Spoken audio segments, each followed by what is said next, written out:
أعوذ بالله من الشيطان الرجيم بسم الله الرحمن الرحيم الحمد لله رب العالمين والعاقبة للمتقين والصلاة والسلام على سيد الأنبياء والمرسلين وعلى آله وأصحابه وأهل بيته وأمته أجمعين أما بعد فقد قال الله تعالى في القرآن العظيم والفرقان المجيد بعد أعوذ بالله من الشيطان الرجيم بسم الله الرحمن الرحيم إن أكرمكم عند الله أتقاكم صدق الله العلي العظيم وقال رسول الله صلى الله عليه وسلم رب أشعث مغبر مدقوع الأبواب لو أقسم على الله لأبرهم الله أو كما قال رسول الله صلى الله عليه وسلم صدق الله العلي العظيم وصدق رسوله النبي الكريم ونحن على ذلك من الشاهدين والشاكرين والحمد لله رب العالمين يا رب بالمصطفى بلغ مقاصدنا واسمح لنا ما مضى واغفر لنا ما مضى يا واسع الكرم رب اشرح لي صدري ويسر لي أمري واحلل عقدة من لساني يفقهوا قولي رب يسر ولا تعسر وتمم بالخير والسعادة برحمتك يا أرحم الراحمين والحمد لله رب العالمين واعذنا من شرور أنفسنا ومن سيئات أعمالنا புகழ் அனைத்தும் அல்லாஹ் ஒருவருக்கே சொந்தம். சலாத்தும் சலாமும் ஷஃபீஉல் முத்னிபீன் ரசூல் அக்ரம் முஹம்மது முஸ்தபா ஸல்லல்லாஹு அலைஹி வஸல்லம் அவர்களின் மீதும் அவர்களின் வழிமுறைகளை வாழ்க்கை நெறிமுறைகளை பின்பற்றி வாழ்ந்த உத்தம சத்திய சஹாபா செம்மல்கள், தாபிஈன்கள், தபஅ தாபிஈன்கள், ஷுஹதாக்கள், சாலிஹீன்கள், உலமாக்கள், முன்னோர்கள், நல்லவர்கள் நம் அனைவரின் மீதும் அல்லாஹுவின் அருளும் கிருபையும் என்றென்றும் எப்பொழுதும் குறைவின்றி நிறைவாகட்டுமாக. ஆமீன் ஆமீன். கண்ணியத்திற்குரிய பெரியோர்களே, சகோதரர்களே, ஜமாத்தார்களே, உங்கள் அனைவருக்கும் என் அன்பார்ந்த அஸ்ஸலாமு அலைக்கும் வரஹ்மத்துல்லாஹி தஆலா வபரகாத்துஹு. கண்ணியம் நிறைந்தவர்களே, அல்லாஹுவின் மகத்தான இந்த ஜும்மாவுடைய நாளில் பரக்கத் மிகுந்த மன அமைதியையும் இறைவனின் அளவுக்கு அதிகமான நன்மைகளையும் பெற்றுத்தரக்கூடிய இறை இல்லமாம் பள்ளிவாசலில் அல்லாஹ் நம் அனைவரையும் ஒன்று சேர்த்ததை போன்று இன்ஷா அல்லாஹ் நாளை மறுமையில் நரகத்தை விட்டும் பாதுகாக்கப்பட்டவர்களாக உயர்ந்த சொர்க்கமாம் ஜன்னத்துல் ஃபிர்தௌஸில் அல்லாஹ் நம் அனைவரையும் ஒன்று சேர்த்து நல்லருள் புரிவானாக. ஆமீன் என்ற துஆவோடு இந்த வார ஜும்மாவின் தலைப்பாக இறைவனிடம் நன்மதிப்பை பெறுவது எப்படி என்ற தலைப்பின் கீழ் உங்களோடு ஒரு சில விஷயங்களை பகிர்ந்து கொள்ள நான் ஆசைப்படுகிறேன்.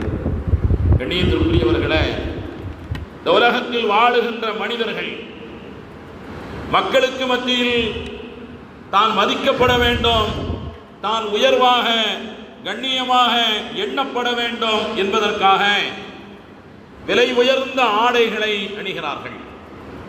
அரச பதவிகளிலே உயர்ந்த அதிகார மட்டங்களிலே இருக்கக்கூடியவர்களுக்கு ட்ரெஸ் கோடு, அவர்கள் அணிய வேண்டிய ஆடைகளின் நேர்த்தி, அதனுடைய தரம் உயர்வு எப்படி இருக்க வேண்டும் என்பதற்காகவே தனியாக ஒரு பயிற்சி வழங்கப்படுகிறது. ட்ரெஸ் கோடு எப்படி இருக்க வேண்டும், அவர்களுடைய சிகை அலங்காரம், அவர்களுடைய முடி எப்படி அது சீவப்பட வேண்டும், அது எப்படி ஒழுங்கு செய்யப்பட வேண்டும், அவர்களுடைய சிகை அலங்காரம் எப்படி இருக்க வேண்டும் என்பதற்கு தனியாக ஒரு சில அதற்காக வேண்டிய சிகை அலங்கார நிபுணர்கள் வரவழைக்கப்படுகிறார்கள்.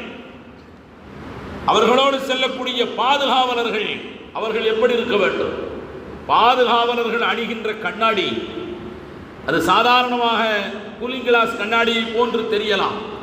ஆனால் நாம் நினைத்து கொண்டிருப்போம் அவர் ஒரு புறத்திலே பார்த்து கொண்டிருக்கிறார் என்று. ஆனால் அவர் வேறொரு புறத்தை பார்த்து கொண்டிருப்பார்.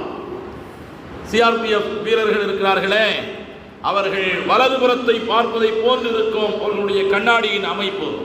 ஆனால் அவர் இடதுபுறத்தை பார்த்து கொண்டிருப்பார் அல்லது முன்னால் வெகு தூரத்தில் பார்த்து கொண்டிருப்பார்.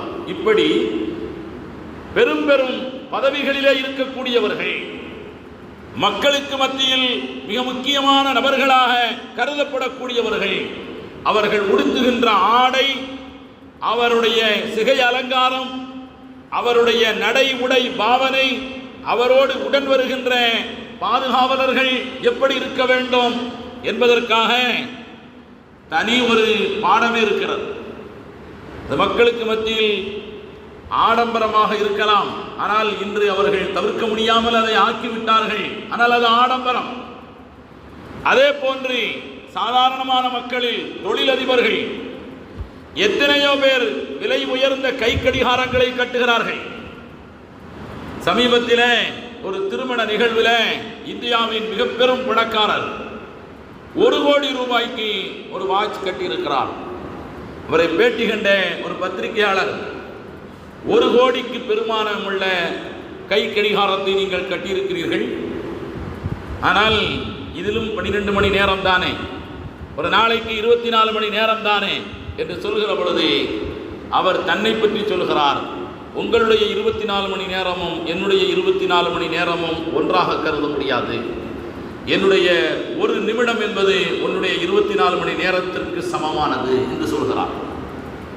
தன்னை பெரிய ஆளாக மக்கள் மதிக்க வேண்டும் என்பதற்காக வேண்டி தான் பயன்படுத்துவது சாதாரண வகையை சார்ந்த 4 சக்கர வாகனங்கள், கார்களாக இருந்தாலும் தன் வீட்டுக்கு முன்னால் பிரம்மாண்டமாக நிறுத்தி வைப்பது, இது போன்ற காரியங்கள் எல்லாமே மக்கள் மத்தியில் தன்னுடைய மதிப்பை உயர்த்தப்பட வேண்டும் என்பதற்காக வேண்டி நாம் செய்யக்கூடிய காரியங்கள். ஆனால் படைத்த ரப்பாகிய அல்லாஹ்விடத்தில் நம்மை நாம் உயர்ந்தவர்களாக கருதப்பட வேண்டும். அல்லாஹ்விடத்தில் நமக்கென்று ஒரு மரியாதை இருக்க வேண்டும். அல்லாஹ் நம்மை படைத்தான், நம்மை உருவாக்கினான், நம்மை உயிரோடு உலாவ விட்டிருக்கிறான். பெரும் பெரும் ஆபத்துகளிலிருந்து, பலா முசீபத்துகளிலிருந்து, நோய் நொடிகளிலிருந்து நம்மை அல்லாஹ் பாதுகாத்துக் கொண்டிருக்கிறான். ஒவ்வொரு நிமிடமும் உணவளித்துக் கொண்டிருக்கிறான். உலகில் எத்தனையோ கோடிக்கணக்கான பேர் உண்ண உணவில்லாமல், ஒதுங்க இடமில்லாமல், உடுத்த ஆடை இல்லாமல், வாழ வழி இல்லாமல் திணறிக் கொண்டிருக்கக்கூடிய இந்த நேரத்தில் அவர்களை படைத்த அதே ரப்பு தான் நம்மையும் படைத்திருக்கிறான். கொஞ்சம் சிந்தித்து பார்க்க வேண்டும். லட்சக்கணக்கான பேர் உண்ண உணவில்லை, உடுத்துவதற்கு சரியான உடை இல்லை, அவர் உடல்நிலை சரியில்லாவிட்டால் ஏனென்று கேட்பதற்கு ஆள் இல்லை. ஆனால் அவர்களை படைத்த அல்லாஹு தஆலா தான் நம்மையும் படைத்திருக்கிறான், உண்ண உணவை தருகிறான். ஆடையை நாம் தேர்வு செய்வதற்கு ஒரு 10 நிமிடமாவது செலவழிக்கிறோம். அல்லாஹ் நமக்கு பிரம்மாண்டமான வீட்டை தந்திருக்கிறான். மருத்துவமனை சென்று பாருங்கள், என்னென்ன வகை நோய்களில் எல்லாம் மக்கள் சிரமப்படுகிறார்கள். ஆனால் நாம் இதுபோன்ற நோய்களை விட்டெல்லாம் நாம் பாதுகாக்கப்பட்டு கொண்டிருக்கிறோம். ஒவ்வொரு நிமிடமும் அந்த நோயை அவர்களுக்கு ஏற்படுத்தி அல்லாஹு தஆலா தான் அதே நோய்களிலிருந்து உங்களையும் என்னையும் ஒவ்வொரு நிமிடமும் அல்லாஹ் பாதுகாத்து கொண்டிருக்கிறான். நமக்கு வந்திருக்கக்கூடிய நோய்களை நினைத்து பெரும் கவலைப்படக்கூடிய நாம் 2000 ரூபாய்க்கு மாத்திரை சாப்பிட்றேன், 3000 ரூபாய்க்கு மாத்திரை சாப்பிட்றேன், ஒரு காப்பியில் ஒரு டீயில் இனிப்பு போட்டு குடிக்க முடியலை, ஒரு மகிழ்ச்சியோடு பலரோடு சேர்ந்து உயர்ந்த ஒரு உணவு பிரியாணி சாப்பிட முடியலை, ஒரு டீ குடிக்க முடியலை என்று கவலைப்படுகின்ற எத்தனையோ பேர் மருத்துவமனைகளுக்கு சென்று பார்த்தால் பல வருடங்களாக அவர்கள் வாயிலே உணவை எடுத்து வைக்க முடியாமல் டியூப் மூலமாக அவர்களுக்கு உணவு செலுத்தப்படுகிறது. அல்லாஹ் நம்மை வாழ வைத்திருக்கிறான் என்று சொன்னால் இதெல்லாம் அல்லாஹ் நமக்கு செய்யக்கூடிய கருணை.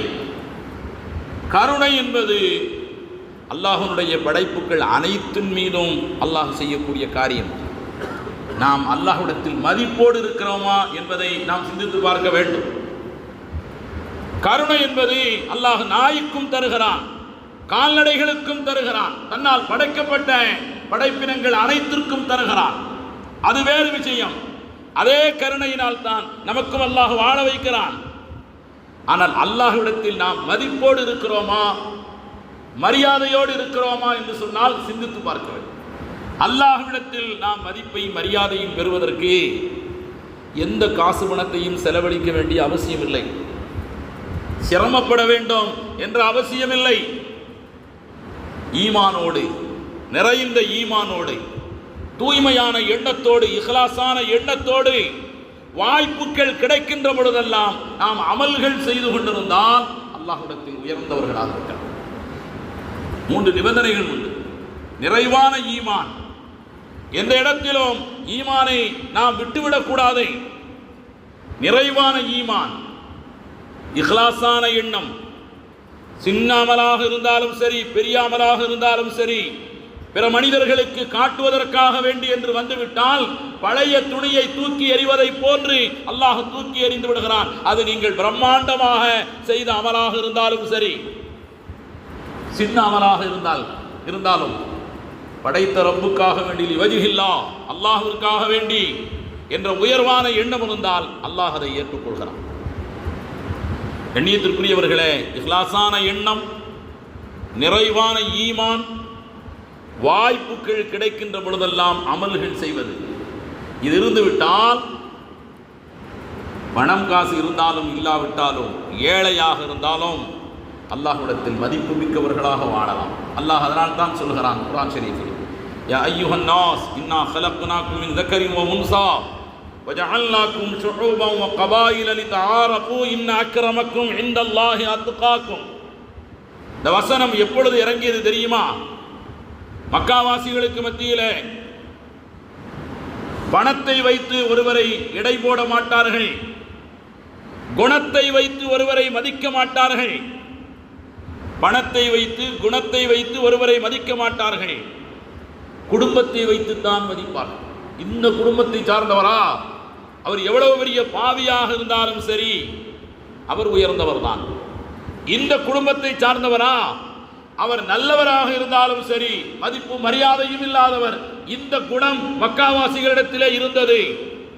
அப்பொழுது அல்லாஹ் சொல்கிறான், யா அய்யுஹன் நாஸ், மக்களே, இன்னா خلقناكم من ذكر وانثى, நீங்கள் எக்குடும்பத்தை சார்ந்தவராக இருந்தாலும் சரி, எந்த குடும்பத்தை சார்ந்தவர்களாக இருந்தாலும் சரி, ஒன்றை புரிந்து கொள்ளுங்கள், உங்கள் எல்லோரையும் ஒரே தாய் தந்தையிடமிருந்து தான் நான் உருவாக்கினேன். எல்லோருக்கும் பெற்றோர்கள் ஒன்றுதான். இந்த உலகத்தில் நம்மை பெற்றெடுத்த பெற்றோர்கள் அல்ல, அது இந்த சங்கில் தொடர்புடைய முடிவு. ஹதரத் ஆதமும் ஹதரத் ஹவ்வாவும் பெற்றெடுத்த தந்தை ஒன்றுதான். நம்மை நேரடியாக நம்மை பெற்றெடுத்த பெற்றோர்களை பற்றி அல்லாஹ் இங்கே சொல்லவில்லை, அது வேறு வேறு மனிதர்கள். இந்த பெற்றோர்களுடைய சங்கிலி தொடர், மனித சங்கிலியினுடைய தொடர் போய் முடிகின்ற இடம் ஹதரத் ஆதம் அலைஹிஸ்ஸலாத்து வஸ்ஸலாம் அவர்களும் ஹதரத் ஹவ்வா அலைஹிஸ்ஸலாத்து வஸ்ஸலாம் அவர்களும் தான். அந்த பெற்றோர்கள் ஒரே ஆண் பெண்ணிடம் இருந்துதான் அல்லாஹ் உங்களை படைத்தான். பிறகு ஏன் இந்த குடும்ப பிரிவுகள், இந்த தேச பிரிவுகள், இந்த இனப்பிரிவுகள், இந்த மொழி பிரிவுகள், இந்த ஊரை சார்ந்தவர், இந்த மொழியை சார்ந்தவர், இந்த குடும்பத்தை சார்ந்தவர், இந்த தெருவை சார்ந்தவர், இந்த மாநிலத்தை சார்ந்தவர், இந்த நாட்டை சார்ந்தவர், இந்த நிறத்தை சார்ந்தவர், இந்த பிரிவுகள் ஏன்? அல்லாஹ் சொல்கிறான், இதெல்லாம் அடையாளம் தெரிந்து கொள்வதற்காக. ஒரே வீட்டில் உள்ள பெற்றோர்களுக்கு 4 ஆண் மக்கள் இருக்கிறார்கள் என்று வைத்துக் கொள்ளுங்கள். ஒரே பெற்றோர்கள் 4 பிள்ளைகளுக்கு ஒரே பெயர் வைக்க மாட்டார்கள், வெவ்வேறு பெயர் வைப்பார்கள். 4 பேருக்கும் ஒரே பெற்றோர்கள் தான். பெயர்கள் ஏன் மாற்றம்? அடையாளம் தெரிந்து கொள்வதற்காக. முதலாவது மகன், 2வது மகன், 3வது மகன், 4வது மகன் என்று அடையாளம் தெரிந்து கொள்வதற்காக. அல்லாஹ் சொல்கிறான், இந்த உலகத்தில் உங்களை பல்வேறு குடும்பங்களில் பிறக்க வைத்ததும் நீங்கள் ஒருவருக்கொருவர் அறிமுகமாகிக் கொள்வதற்காக வேண்டித்தான். அபூபக்கர் சித்திக் வந்திருக்கிறாரா என்று ஒருவர் கேட்கிறார். எந்த அபூபக்கர் சித்திக்? இந்த தெருவை சார்ந்தவர். தெரு ஒரு அடையாளம். அந்த தெருவில் 3 அபூபக்கர் சித்திக் இருக்கிறார்களே, இந்த குடும்பத்தை சார்ந்தவர். அப்படியா? தெளிவாக தெரியும். அடையாளம் தெரிந்து கொள்வதற்காக, அடையாளத்திற்காக வேண்டித்தானே தவிர அதை வைத்து ஆணவமோ பெருமை அடிப்பதற்காக வேண்டிய அல்ல என்று சொல்லிவிட்டு அல்லாஹ் இறுதியிலே அந்த வசனத்தை இப்படி முடிப்பான், இன்ன அக்ரமக்கும் இந்தல்லாஹி அத்காக்கும். நிச்சயமாக அல்லாஹ்விடத்தில் உங்களில் யார் மதிப்புக்கும் மரியாதையும் மிக்கவர் யார் தெரியுமா? உங்களில் யார் இரையச்சம் உடையவர்களாக இருக்கிறார்களோ அவர்கள்தான் அல்லாஹ்விடத்தில் மதிப்பும் மரியாதையும் மிக்கவர்கள் என்று அல்லாஹ் அந்த வசனத்தை நிறைவு செய்வான். நீங்கள் ஏழையாக இருக்கலாம், பணக்காரர்களாக இருக்கலாம், பாரம்பரியமிக்க குடும்பத்தை சார்ந்தவர்களாக இருக்கலாம், சாதாரண குடும்பத்தை சார்ந்தவர்களாக இருக்கலாம். எங்கள் குடும்பம் ரொம்ப பெரியது, ஊரிலேயே பாதி பேர் நாங்கள் தான் என்று நீங்கள் சொல்லலாம். இரையச்சம் இல்லாதவர்களாக இருந்தால் அல்லாஹ்விடத்தில் பெருமானார் ஸல்லல்லாஹு அலைஹி வஸல்லம் அவர்கள் சொன்னார்கள், கொசுவுக்கும் ஈய்க்கும் சமமானவர்களை போன்று. அப்படியானால் அல்லாஹ்விடத்தில் மதிப்பு மரியாதை மிக்கவர்களாக மாற வேண்டுமானால் இரையச்சம் உள்ளவர்களாக இருந்தால் மட்டுமே மாற முடியும். அந்த இரையச்சத்தை பெற்றுத்தரக்கூடிய ஒரு மாதம்தான் புனிதமிக்க ரமலான் மாதம். ஷாபான் மாதத்தினுடைய கடைசி ஜும்மாவிலே நாம் இருக்கிறோம். இன்ஷா அல்லாஹ் மீதி இருக்கின்ற நாட்களையும் அல்லாஹ் சலாமத்தாக சாலிமத்தன் வாலிமத்தன் நிறைய நன்மைகளை தரக்கூடிய நாட்களாக அல்லாஹ் நமக்கு ஆக்கி அருள் புரிவானாக. ஆமீன். வருகின்ற ரமலான் மாதம் இறை அச்சத்தை மொத்தமாக நம்மை புடம்போட்ட தங்கங்களாக உருவாக்குகின்ற ஒரு பயிற்சிக்குரிய களம் அது. அதை நாம் பக்குவமாக முறையாக சரியாக பயன்படுத்திக் கொள்ள வேண்டும். ஒரு காலத்தில் சாதாரண மனிதர்கள் கூட அல்லாஹ்விடத்தில் உயர்ந்த அந்தஸ்தை பெற முடியும். ஹஜ்ரத் பிலால் ரலியல்லாஹு தஆலா ஒரு நாள் சுபஹ் தொழுகை முடித்துவிட்டு அவரை பார்த்த பெருமானார் ஸல்லல்லாஹு அலைஹி வஸல்லம் அவர்கள் சொன்னார்கள், யா பிலால் அக்பிரினி அன் அமலின் அர்ஜு இந்தக. பிலால், நீங்கள் ஏதோ ஒரு அமல் செய்கிறீர்கள், அந்த அமலை பற்றி என்னிடத்திலே சொல்லுங்கள். நான் மேராஜிற்கு சென்ற பொழுது, சுவர்க்கத்திலே நான் நடந்து செல்கிற பொழுது, தஜிது மின் கபிலி கதுவன் அலை, உங்களுடைய 2 காலடி செருப்புகளின் ஓசையை கேட்டேன். அப்படியானால் நீங்கள் என்ன அமல் செய்கிறீர்கள்? ஹஜ்ரத் பிலால் ரலியல்லாஹு தஆலா சொன்னார்கள், யா ரசூலல்லாஹ், நீங்கள் கற்றுத்தராத எந்த தொழுகையும் நான் தொழுததில்லை, நீங்கள் கற்றுத்தராத எந்த அமலையும் நான் செய்யவில்லை. ஒரே ஒரு அமல் நானாக உருவாக்கி கொண்டேன். அது என்ன தெரியுமா? ஒது முறிந்தால், இப்போ நாமெல்லாம் ஒது முறிந்தால் தொழுகிற நேரத்தில் தான் ஒது செய்வோம். ஹஜ்ரத் பிலால் ஒது முறிந்தால் அந்த ஒது இல்லாமல் இருக்க மாட்டேன், உடனே ஒது செய்து விடுவேன். தவல்லத்து லைலம் வ நஹாரா, இரவாக இருந்தாலும் பகலாக இருந்தாலும், இரவு தூங்கிட்டு அது வேறு விஷயம், நான் விழித்திருக்கின்ற பொழுது ஒது இல்லாமல் இருந்ததில்லை, ஒது செய்வேன். மாத்த வல்லத்து ஒது அன் இல்லா சல்லைத்து பிஹி, அதற்கு பகரமாக தஹியத்துல் ஒது 2 ரக்காத் தொழுது விடுவேன். ஒது செய்யாமல் இருக்க மாட்டேன், ஒது செய்தால் 2 ரக்காத் தொழாமல் இருக்க மாட்டேன். ஹஜ்ரத் பிலால் சொல்கிறார், இது நானாக செய்த ஒரு சின்ன அமல், யாருக்கும் தெரியாது, எனக்கும் அல்லாஹ்விற்கு மத்தியில் மட்டுமே தெரியும். நீங்கள் கேட்கின்ற காரணத்தினால் சொல்லுகிறேன். பெருமானார் ஸல்லல்லாஹு அலைஹி வஸல்லம் ஃபதாக்க, அதுதான் இப்படி சுவர்க்கத்தில் நடைபோடுகின்ற பாக்கியத்தை உங்களுக்கு தந்திருக்கிறது என்று சொன்னார். அனஸ் இப்னு நதுர் ரலியல்லாஹு தஆலா அன்ஹு, அவர் மதிப்பும் மரியாதையும் இல்லாதவர், சாமானியமான ஒரு எளிய மனிதர். அந்த மாதிரி நேரத்தில் அவருடைய சகோதரிக்கும் இன்னொரு அடிமை பெண்ணுக்கும் ஏற்பட்ட ஒரு தகராறில் அந்த ருபை என்ற சகோதரி, ருபை என்பது அந்த அனஸ் ரலியல்லாஹு தஆலா அன்ஹுவுடைய சகோதரி, அவர்கள் ஒரு அடிமை பெண்ணுடைய பல்லை உடைத்து விட்டார். இதே சம்பவம் வேறொரு சஹாபிக்கும் நடந்தது. பெருமானார் ஸல்லல்லாஹு அலைஹி வஸல்லம் அவர்கள் விசாரித்துவிட்டு பதிலுக்கு பதிலாக அந்த பெண்ணுடைய பற்கள் உடைக்கப்படும் என்று சொன்னார். ஹஜ்ரத் அனஸ் இப்னு நதுர் ரலியல்லாஹு தஆலா அன்ஹு வந்து, யா ரசூலல்லாஹ், அவர் பேசி பார்த்தார், முடியவில்லை. கடைசியிலே சொன்னார், லா யுஷஜ்ஜு சனியத்து உக்தி, என் சகோதரியின் ருபையினுடைய பற்கள் உடைக்கப்படாது அல்லாஹ்வின் மீது சத்தியமாக என்று சொன்னார். பெருமானாரை எதிர்த்து பேசுவதற்காக வேண்டி அல்ல, அல்லாஹ்வின் மீது வைத்திருக்கின்ற அசைக்க முடியாத நம்பிக்கையின் காரணத்தினால் ஒரு சாமானிய மனிதன், எளிதான சாதாரணமான ஒரு மனிதன் சத்தியமிட்டு சொன்னார். அசர் தொழுகை நேரம் வந்தது. பற்கள் உடைக்கப்பட்ட அடிமை பெண்ணுடைய எஜமானர் குடும்பத்தை சார்ந்தவர்கள் வந்து அந்த பெண்ணிடம் நாங்கள் நஷ்டஈடு வாங்கிக் கொள்கிறோம், பதிலுக்கு பதில் பற்களை உடைக்க வேண்டாம் என்று சொன்ன பொழுது நபி ஸல்லல்லாஹு அலைஹி வஸல்லம் அவர்கள் சொன்னார்கள், சாமானிய மனிதன் தலையை கூட ஒழுங்காக சீவ மாட்டார், பரட்டை தலையோடு இருப்பார்.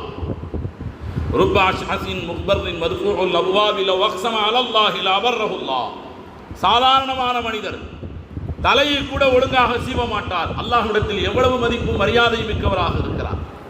அவர் சத்தியம் செய்தவுடன் அல்லாஹ் அந்த சத்தியத்தை நிறைவேற்றி காட்டுகிறானே என்று சொன்னார்கள். சாமானிய மனிதராக இருந்தாலும் அல்லாஹ்விடத்தில் மதிப்பு மிக்கவராக இருந்தால் அல்லாஹ் அவர்களை கண்ணியப்படுத்துகிறான். நெருக்கடியான நேரங்களிலும் அல்லாஹ் அவர்களை கைவிட மாட்டான். இதுதான் நாம் கவனிக்க வேண்டிய ஒரு விஷயம். அந்த அல்லாஹ்விடத்தில் உயர்வான அந்தஸ்தை, மதிப்பை, மரியாதையையும் மொத்தமாக பெற்றுத்தரக்கூடிய மாதம்தான் இந்த ரமதானுடைய மாதம். இதில் செய்ய வேண்டிய ஏராளமான அமல்கள் உண்டு. குர்ஆன் ஓதுவது அதை விட சிறப்பான அமல். மற்ற நாட்களை விட ரமதானிலே ஏராளமான சிறப்புகள் உண்டு. அதனால் தான் தராவீஹ் தொழுகையிலே முழுமையான முறையில் குர்ஆன் ஓதப்படுகிறது. கண்ணியத்திற்குரியவர்களே, சில ஊர்களிலே தராவீஹ் தொழுகை முடிந்ததற்கு பிறகும் பெரியவர்களெல்லாம் ஒன்றாக உட்கார்ந்து அவர்கள் தராவீகிலே அன்று ஹாஃபிஸா தராவி நடத்தக்கூடியவர் எவ்வளவு தூரம் ஓதினாரோ அதே அளவை பெரியவர்களெல்லாம் சேர்ந்து ஓதுவார்கள். ஒரு மணி நேரம் அது நடைபெறும். சிறுவர்களும் அதிலே இந்த பரக்கத்தான மஜ்லிஸிலே உட்கார்ந்திருப்பார்கள். குர்ஆனை பெரியவர்கள் ஓதுவார்கள், சிறியவர்கள் காது கொடுத்து கேட்பார்கள். ஒவ்வொரு நாளும் தராவீஹ் தொழுகைக்கு பிறகு அந்த இரவை ஹயாத்தாக ஆக்குவார்கள். இப்படி ரொம்ப தூரம் நம்முடைய இளைஞர்கள் பைக் எடுத்துகிட்டு போய் நாகப்பட்டினம் போய் சாப்பிட்டு வர்றான். காரைக்கால் வரைக்கும் நாங்கள் போய் சாப்பிட்டு வரோம். இன்னும் ரொம்ப தூரம் திருவாரூர், தஞ்சாவூர் போயிட்டு வரோம். இவர்கள் இப்படி ஹயாத்தாக ஆக்குகிறார். பெருமானார் ஸல்லல்லாஹு அலைஹி வஸல்லம் ரமதானுடைய இரவு ஹயாத்தாக ஆக்கப்பட வேண்டும் என்று சொன்னது அமல்களின் மூலமாக. ஆனால் நம்முடைய இளம் தலைமுறை அதை இப்படி பயன்படுத்திக் கொள்கிறது. பெற்றோர்களும் ரமதானுடைய காலம் இரவு நேரத்தில் அவர்கள் கண்டுகொள்வதில்லை. ஆனால் நிறைய விபத்துகள், சென்ற வருடம் கூட 2 இளைஞர்கள் மிகப்பெரிய விபத்தில் மாட்டிக்கொண்டது நீங்கள் கேள்விப்பட்டிருப்பீர்கள். இந்த சஹருடைய உணவு, அந்த ஊருக்கு போகிறோம், டீ குடிக்கிறதுக்காக வேண்டி 120 கிலோமீட்டர் பயணம் செய்திருக்கிறான் 2 பேர் சேர்ந்து. இரவை ஹயாத்தாக ஆக்குவது என்பது பில் அமலி, அமல்களின் மூலமாக. ஹஜ்ரத் இமாம் சுஃபியான் ஸௌரி ரஹ்மத்துல்லாஹி அலைஹி அவர்கள் சொல்லுவார்கள், இரவு என்ற ஒரு பகுதி மட்டும் இல்லாமல் போயிருந்தால் இந்த உலகத்தில் நீடித்திருப்பதை நான் விரும்ப மாட்டேன் என்று சொன்னார்கள். காரணம், இரவிலே அவ்வளவு அமல் செய்கிறான், வாய்ப்பை அல்லாஹ் தருகிறான். இரவு நேரத்தில் அமல் செய்வது மனதிற்கு நிம்மதி மட்டுமல்ல, நிம்மதியாக அனுபவித்து அந்த அமலை செய்யலாம். அதற்காக வேண்டி அந்த இரவு பயன்படுத்தப்பட வேண்டும். பெருமானார் ஸல்லல்லாஹு அலைஹி வஸல்லம் அவர்கள் சொல்வார்களே, மன் காம ரமலானன் ஈமானன் வஹ்திசாபன் குஃபிர லஹு மா தகத்தம மின் தம்பி. யார் ரமலானுடைய காலத்தில் இரவெல்லாம் நின்று வணங்குகிறாரோ அவருக்கு அவருடைய பாவங்கள் எல்லாம் மன்னிக்கப்படுகிறது. ஆனால் நிறைவான ஈமான் இருக்க வேண்டும். அல்லாஹ் நாம் செய்யக்கூடிய அமல்களுக்கு நிறைவான கூலியை தருவான் என்ற எதிர்பார்ப்பு இருக்க வேண்டும். இந்த 2 நிபந்தனை, ஈமான வஹ்திசாபா. நோன்புக்கு நிகர் வேறு எதுவும் இல்லை. பெருமானார் ஸல்லல்லாஹு அலைஹி வஸல்லம் அவர்களிடத்தில் உமாமா ரலியல்லாஹு தஆலா அன்ஹு என்ற இளம் சஹாபி வருகிறார். 25 வயது நிரம்பிய உமாமா, யா ரசூலல்லாஹ், ஒரு 2 நாட்களுக்கு முன்னால் ஒரு போர்க்களத்திற்கு நீங்கள் அறிவிப்பு கொடுத்தீர்கள். நானும் அந்த போருக்கு வருகிறேன். ஆனால் எனக்கு நீங்கள் இந்த போரிலே நான் ஷஹீதாக ஆக வேண்டும் என்று துஆ செய்யுங்கள். உதுல்லாஹ் லீ யா ரசூலல்லாஹ் பி ஷஹாதத்தி. நான் இந்த போர் 25 வயது நிரம்பியவர் தான். அவருக்கு வாழ வேண்டும் என்ற ஆசை இல்லை. பெரிய அளவில் இந்த உலகத்தில் வாழ வேண்டும், பேர் சொல்லுகின்ற அளவிற்கு நாம் வாழ வேண்டும் என்கிற எண்ணம் இல்லை. ஷஹாதத்துடைய பாக்கியத்தை விரும்பி கேட்டால். ஆனால் பெருமானார் ஸல்லல்லாஹு அலைஹி வஸல்லம் அந்த போர்க்களத்திற்கு அனுப்பி வைக்கின்ற பொழுது இப்படி துஆ செய்தார்கள், அல்லாஹும்ம சல்லிமுஹும் வகன்னிமுஹும். இறைவா, இவர்களை வெற்றியோடு திரும்ப செய்வாயாக, நிறைய பொருளாதாரத்தோடு கனிமத் பொருட்களோடு திரும்ப செய்வாயாக என்று துஆ செய்தார்கள். அந்த போரில் கலந்து கொண்டார் ஹஜ்ரத் உமாமா. வெற்றியோடு திரும்பினார், கனிமத்தோடு திரும்பினார். இவருக்கு ஷஹாதத்துடைய பாக்கியம் கிடைக்கவில்லை, மற்றவர்களுக்குத்தான் கிடைத்தது. சில பேர் கொஞ்ச காலம் கழித்து 2வது போருக்கு பெருமானார் ஸல்லல்லாஹு அலைஹி வஸல்லம் அறிவிப்பு செய்கிறார். ஹஜ்ரத் உமாமா வருகிறார், யா ரசூலல்லாஹ், போரிலே கலந்து கொள்ளப் போகிறேன், உதுல்லாஹ் லீ பி ஷஹாதா, எனக்கு ஷஹாதத்துடைய பாக்கியம் கிடைக்க வேண்டும் என்று துஆ செய்யுங்கள். போருக்கு கிளம்பக்கூடிய நேரம் வந்தது. பெருமானார் ஸல்லல்லாஹு அலைஹி வஸல்லம் உமாமாவின் தோளிலே கை வைத்து, அல்லாஹும்ம சல்லிமுஹும் வகன்னிமுஹும், வெற்றியை தருவாயாக, கனிமத்தினுடைய பொருளாதாரத்தை நிறைய தருவாயாக. அவருக்கு ஏமாற்றமாகிவிட்டது. வெற்றியோடு திரும்பினார், கனிமத் பொருட்களோடு திரும்பினார். 3 முறை இப்படி நடந்தது. அவர் தெரிந்து கொண்டார், நம்முடைய விஷயத்தில் ஷஹாதத்துடைய பாக்கியம் இல்லை போல் தெரிகிறது. அதனால் நபியிடத்திலே கேட்போம், யா ரசூலல்லாஹ், அப்படியானால் எனக்கு ஒரு அமலை சொல்லித்தாருங்கள், அதன் மூலமாக அல்லாஹ்விடத்தில் நான் மதிப்பும் மரியாதையும் மிக்கவனாக ஆக வேண்டும் என்று சொன்ன பொழுது, அலைக்க பிஸ்ஸௌம் ஃபஇன்னஹு லைஸ லஹு மிஸ்லு அவ் கமா क़ால ரசூலுல்லாஹி ஸல்லல்லாஹு அலைஹி வஸல்லம். நோன்பு வைப்பதை வழமையாக்கிக் கொள், அடிக்கடி நோன்பு வையுங்கள், அதற்கு ஈடு இணை இந்த உலகத்தில் எதுவும் இல்லை என்று பெருமானார் ஸல்லல்லாஹு அலைஹி வஸல்லம் அவர்கள் சொன்னார். ஒரு லட்சியத்தை மேற்கொண்டவர்களுக்கு உணவையும் தண்ணீரையும் மறந்து விடுவார்கள். சில முக்கியமான நேரங்களில் வியாபாரிகளை நீங்கள் பார்க்கலாம். தீபாவளி, பொங்கல், ரமலான் போன்ற காலங்களில் முதலாளியாக இருப்பார். உணவு உண்ணுவதற்கு நேரம் இல்லாமல் அவர் வியாபாரத்தின் மும்முரத்தில், அந்த லாபத்தில் அவர் உணவு உண்ணுவதற்கு நேரம் இல்லாமல் இருப்பார். இரவு உணவை கூட நாங்கள் 12 மணிக்கு சாப்பிடுகிறோம் என்று சொல்கிறார். காரணம் என்ன? அந்த உணவுக்காக வேண்டி ஓய்வெடுத்து விட்டால் வியாபாரம் பாதிக்கப்பட்டு விடுமோ என்பதற்காக வேண்டி அந்த நேரத்தில் உணவை அவர் தள்ளி வைக்கிறார். பரீட்சைக்கு தயாராகின்ற எத்தனையோ மாணவர்கள் வீட்டு விசேஷங்களிலே, திருமணம் போன்ற வைபவங்களிலே கலந்து கொள்வதில்லை. காரணம், இதில் கலந்து கொண்டால் நம்முடைய சிந்தனை சிதறடிக்கப்பட்டு விடுமோ, அதனால் தோல்வியை எதிர்கொள்வோமோ என்கிற காரணத்தினால் அதை தவிர்த்து விடுகிறான். மற்ற காலங்களில் ஆளாக வந்து நிற்பான். ஆனால் இது பரீட்சை, நம்முடைய கவனம் இருக்க வேண்டியது வேற ஒரு திசையில். ரமலானும் அப்படித்தான். இறையருளை பெறுகின்ற காரணத்தினால் உணவையும் குடிபானத்தையும் இல்லற வாழ்க்கையையும் அல்லாஹ்விற்காக வேண்டி தியாகம் செய்யக்கூடிய தியாகிகளாக அல்லாஹ் நோன்பாளிகளை பார்க்கிறான். ஹஜ்ரத் உமாமா ரலியல்லாஹு தஆலா அன்ஹு இந்த வார்த்தைகளை கேட்டதற்கு பிறகு அவரை பற்றி அறிந்தவர்கள் சொல்கிறார்கள், அவர் வீட்டிலே புகை வெளியே வருவதை கண்டால் விருந்தாளிகள் வருகின்ற நேரங்களில் அல்லது ஒரு சில நாட்களில் தான் அவர் வீட்டிலே அடுப்பெரியும். அந்த நோன்பின் மகத்துவத்தை, நோன்பை அவர் வைக்க தொடங்கவில்லை, நோன்பை அவர் அனுபவிக்க தொடங்கிவிட்டார், நோன்பை அவர் ரசிக்க தொடங்கிவிட்டார். அமல்களை கடமைக்காக வேண்டி செய்வது என்பது வேறு, ஆர்வத்தோடு செய்வது என்பது வேறு, ரசனைக்காக செய்வது என்பது வேறு. அனுபவிக்கிறோம் அல்லவா அந்த இறை நெருக்கத்தை, அதை அனுபவித்தவர்கள் மட்டுமே சொல்ல முடியும். உஸ்மான் ரலியல்லாஹு தஆலா அன்ஹு அவர்களுக்கு சஹாபாக்கள், அவர் அதிகமாக குர்ஆன் ஓதுகின்ற காரணத்தினால் குர்ஆனை ஓதிக்கொண்டே இருப்பார். அதனால் சஹாபாக்கள் அவர்களுக்கு வைத்த பெயர் முஸ்ஹப். முஸ்ஹப் என்பது குர்ஆனுக்கு மற்றொரு பெயர். அவர் நடமாடும் குர்ஆனாக இருந்தார். அதையே அவர்கள் விரும்பியதின் காரணத்தினால் அல்லாஹ் குர்ஆன் ஓதுகின்ற பொழுது ஷஹீதாகக்கூடிய பாக்கியத்தை கொடுத்தார். நோன்பு வைப்பதை அதிகமாக நபிலான நோன்பு வைத்தவர்களுக்கு அல்லாஹ் தருகின்ற மரியாதை என்ன தெரியுமா? ஒரு தடவை ஹஜ்ரத் ஹப்ஸா ரலியல்லாஹு தஆலா அன்ஹா, உமர் ரலியல்லாஹு தஆலா அன்ஹுடைய மகளார், பெருமானாருடைய மனைவி, தந்தையை போன்றே கொஞ்சம் துடுக்குத்தனம் கொண்டவர்கள் ஹஜ்ரத் ஹப்ஸா ரலியல்லாஹு தஆலா. ஏதோ ஒரு சந்தர்ப்பத்தில் பெருமானார் ஸல்லல்லாஹு அலைஹி வஸல்லம் அவர்களுடைய மனம் கோணும்படி நடந்து விட்டார்கள்.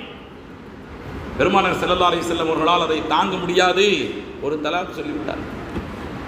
மனைவிமார்களில் ஒரே ஒரு தலாக் பெருமானார் ஸல்லல்லாஹு அலைஹி வஸல்லம் அவர்கள் சொன்னது ஹஜ்ரத் ஹப்ஸா ரலியல்லாஹு தஆலா அன்ஹா அவர்களுடைய விஷயத்தில் தான். சொன்ன உடனே மலை குலைந்தாலும் நிலை குலையாத ஹஜ்ரத் உமர் ரலியல்லாஹு தஆலா அன்ஹு அவர்கள் மகளுடைய வீட்டிற்கு கதறிக்கொண்டே வருகிறார், தலையில் அடித்துக் கொண்டு வருகிறார். வரலாறு இப்படி சொல்லும். இதைவிட இந்த காட்சியை பார்ப்பதற்கு முன்னால் உமர் இறந்து போயிருக்கலாம். நான் ஆரம்பத்திலே பல தடவை உன்னிடத்தில் நான் சொன்னேன், பெருமானாரிடத்தில் பக்குவமாக நடந்து கொள் என்று சொன்னேன். நீ அந்த வாய்ப்பை இழந்து விட்டாயே, இப்பொழுது நீ இதுபோன்று தலாக் சொல்லப்பட்டு விட்டாயே என்று கவலையோடு அழுதார்கள். கொஞ்ச நேரத்தில் சையதுனா ஜிப்ரீல் அலைஹிஸ்ஸலாத்து வஸ்ஸலாம் அவர்கள் வந்து மாநபி ஸல்லல்லாஹு அலைஹி வஸல்லம் அவர்களுக்கு சலாம் சொல்லி, யா ரசூலல்லாஹ் இர்ஜிஇ அல் ஹஃப்ஸத, ஹப்ஸா ரலியல்லாஹு தஆலா அன்ஹா அவர்களை மீண்டும் நீங்கள் மனைவியாக சேர்த்துக் கொள்ளுங்கள். ஃபஇன்னஹா கவ்வாமத்துன் வஸவ்வாமா, அவர்கள் இரவிலே நீண்ட நேரம் நின்று வணங்கக்கூடியவர்கள், வாய்ப்பு கிடைக்கின்ற பொழுதெல்லாம் நஃபிலான நோன்பை வைக்கக்கூடிய பெண்மணி. அல்லாஹ் ஹஜ்ரத் ஜிப்ரீல் அலைஹிஸ்ஸலாத்து வஸ்ஸலாம் அவர்கள் மூலமாக சொல்லி அனுப்புகிறார். நாம் செய்யக்கூடிய காரியம் ஒவ்வொன்றிலும் இறைவனுடைய நிபந்தனைகள் இருந்தால் நாம் நினைத்து பார்க்க முடியாத கண்ணியத்தை அல்லாஹ் நமக்கு வழங்குகிறான். ஒரு தடவை முஸ்னத் அஹ்மதிலே ஒரு செய்தி ஒன்று வருகிறது. பெருமானார் ஸல்லல்லாஹு அலைஹி வஸல்லம் அவர்கள் இப்படி சொன்னார்கள், மன் ஃபத்தர சாயிமன் பிகஸ்பி ஹலாலிஹி சாஃபஹஹு சய்யிதுனா ஜிப்ரீல் அலைஹிஸ்ஸலாத்து வஸ்ஸலாம். நாம் சம்பாதித்த ஹலாலான காசு பணத்தை கொண்டு, ரசூலுல்லாஹ்வுடைய இந்த நிபந்தனையை நீங்கள் அடிக்கோடிட்டு கவனிக்க வேண்டும். ஹலாலான காசு பணத்தை கொண்டு ஒரு நோன்பாளிக்கு நீங்கள் உணவளிப்பதற்கு, நோன்பு திறப்பதற்கு ஏற்பாடு செய்தாலும் அந்த மனிதனிடத்தில் அவருடைய ஹலாலான சம்பாத்தியத்திற்காக, அவருடைய தியாக மனப்பான்மைக்காக, அவர் செலவழித்த செலவுக்காக ஜிப்ரீல் அலைஹிஸ்ஸலாத்து வஸ்ஸலாம் அவரிடத்தில் முசாபஹா செய்கிறார்கள். மனிதர்கள் முசாபஹா செய்தால் நமக்கு தெரியும், ஜிப்ரீல் முசாபஹா செய்தால் எப்படி தெரியும்? நபி சொன்னார்கள், யருப்பு கல்புஹு வயத்மஉ ஐனுஹு. அவர் அதன் பிறகு இளகிய இதயம் படைத்தவராக, நல்ல இரக்கமிக்க இதயம் கொண்டவராக, எப்பொழுதும் இறை நினைவிலே அழக்கூடிய கண்களை கொண்டவர்களாக அவர் மாறிவிடுவார் என்று பெருமானார் ஸல்லல்லாஹு அலைஹி வஸல்லம் அவர்கள் சொன்னார். இதை கேட்ட உடனே யாருக்கு தான் ஆசை வராது? நோன்பாளிக்கு செலவழித்தால் இவ்வளவு தூரம் நன்மையா, இவ்வளவு தூரம் மரியாதையா? அல்லாஹ் இறை நினைப்பில் அழக்கூடிய வாய்ப்பையும், அழுகின்ற கண்களையும், கசிந்துருகின்ற இதயத்தையும் தருகிறானே, இந்த நல்ல வாய்ப்பு அல்லாஹ் நம் அனைவருக்கும் தந்தருள் புரிவானாக, ஆமீன். ஆசைப்பட்ட சஹாபாக்கள், ஒரு சஹாபி சொல்கிறார், நானே சாப்பிட வழி இல்லாமல் இருக்கிறேன், ஆனால் இந்த வாய்ப்பு எனக்கு கிடைக்க வேண்டும், நான் என்ன செய்ய வேண்டும்? பெருமானார் ஸல்லல்லாஹு அலைஹி வஸல்லம் ஃபகபலத்து மின் தஆமி, உணவு என்றால் வகை வகையாக தர வேண்டும் என்பதில்லை, நீ உண்ணுகின்ற உணவிலிருந்து ஒரு கவளம் பக்கத்தில் இருக்கின்ற நோன்பாளிக்கு கொடுத்தால் உனக்கும் இந்த மரியாதை உண்டு.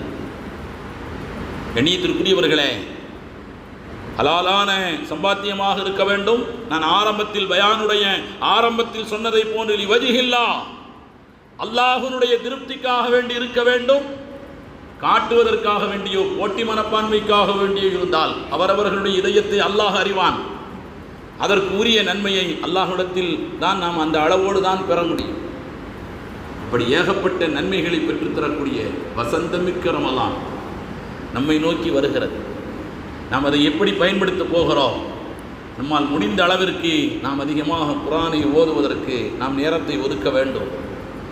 வியாபாரத்தில் இருக்கக்கூடியவர்கள், எத்துறையிலும் இருக்கக்கூடியவர்கள், நேரமில்லை என்று சொல்லுகின்ற வார்த்தைக்கு பொருள் சரியான திட்டமிடுதல் இல்லை என்பதுதான் உண்மையான விளக்கமாக இருக்க முடியும்.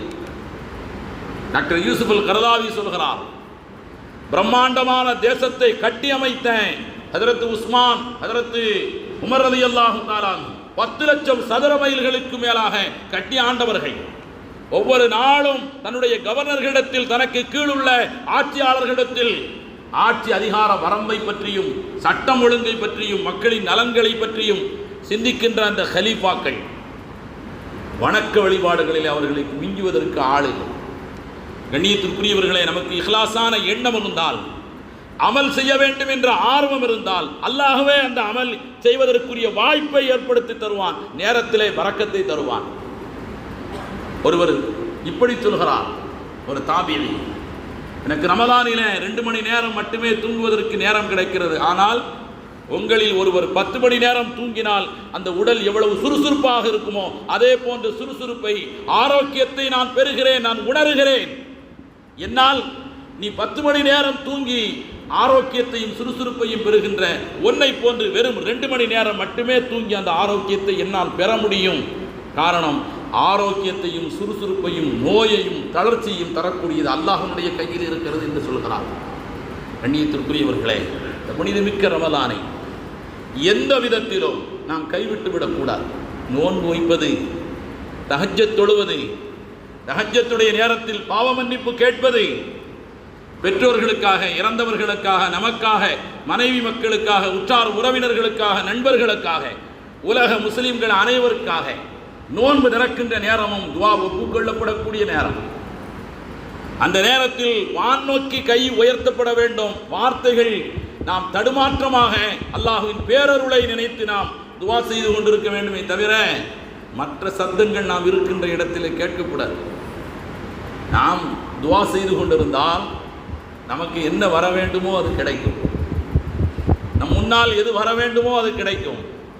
நமக்கென்று உள்ள உணவு 2 மலைகளுக்கு மத்தியில் இருந்தாலும் வந்து சேரும். நமக்கு கிடைக்கக்கூடாது என்ற உணவு 2 உதடுகளுக்கு மத்தியில் இருந்தாலும் அது உள்ளே போகாது. இதுதான் யதார்த்தமான உண்மை.